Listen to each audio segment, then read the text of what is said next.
this time. They didn't fall out, but stayed there, looking like tiny pools in his face.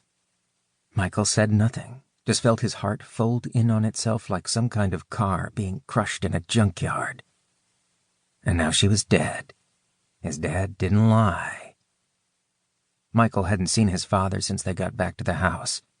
He was busy, taking food that people brought and finding places to put it all. Busy talking to people.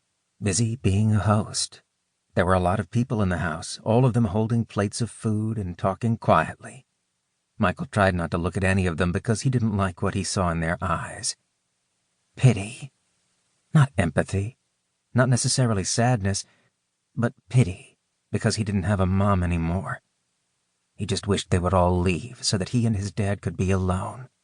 He wished his dad would hug him. Michael wanted to be in his dad's arms, wanted to cry into his shirt, and wanted to be told that things would get better, even if they wouldn't. He wanted comfort, but there was none in this house. He wanted his mother back, but she was dead. Someone brought Michael a plate of food. He took it and said, "Thank you," without looking up. It sat on his lap, untouched, but no one seemed to notice. He didn't know what to do with the plate, though he didn't want it. Food was something alien to him right now, something that his mother would never again enjoy. Michael spent the whole day in the house, wanting to cry, wanting to hold someone, but instead sitting on a couch with a cooling plate of food on his lap. 2. Present day. The light woke Wren as the sun rose above the horizon, and its rays shone through the blinds, hitting his eyes. It felt warm across his face, and he woke up slowly, blinking a few times.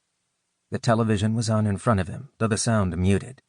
He reached for the green cup next to him, but realized it was empty as he picked it up.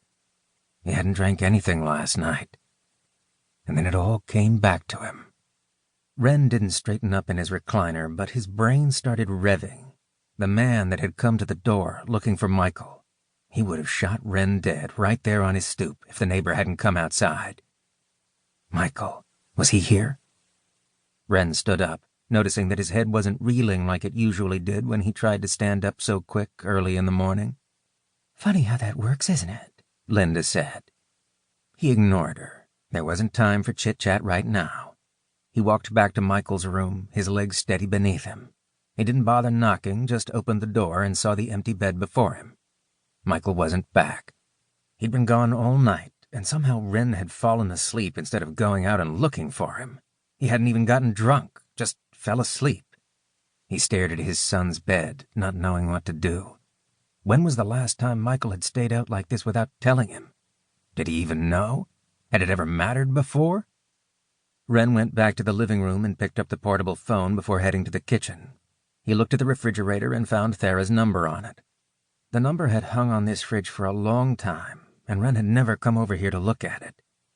Michael's messy scrawl filled up the paper, and looking at his son's handwriting finally brought on the tears. They didn't escape from his eyes, but they blurred the numbers he was trying to punch into his phone. It didn't ring, just went straight to Thera's voicemail, and Michael didn't have a cell. Wren had never bought him one. Wren pulled the phone away from his ear and looked at it like he'd never seen such a contraption before. Where was Michael? Had those people from last night found him? The crunching of gravel brought Wren out of his own head, his eyes flashing to the window at the front of the trailer. The blinds were closed so he couldn't see out, but hope rose in him like a balloon. Hope that it might be Michael, that he was finally home. He quickly walked to the front door, sticking his hand out to grab the knob, ready to turn it and find his son outside.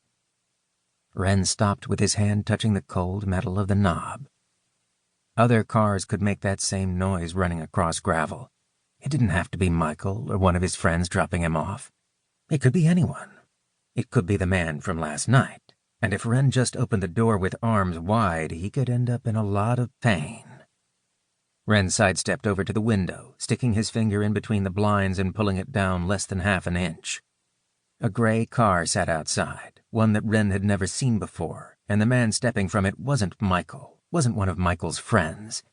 A man in a dark jacket and light jeans stood up, holding a gun next to his leg. Wren stepped back from the window, careful not to shake the blind.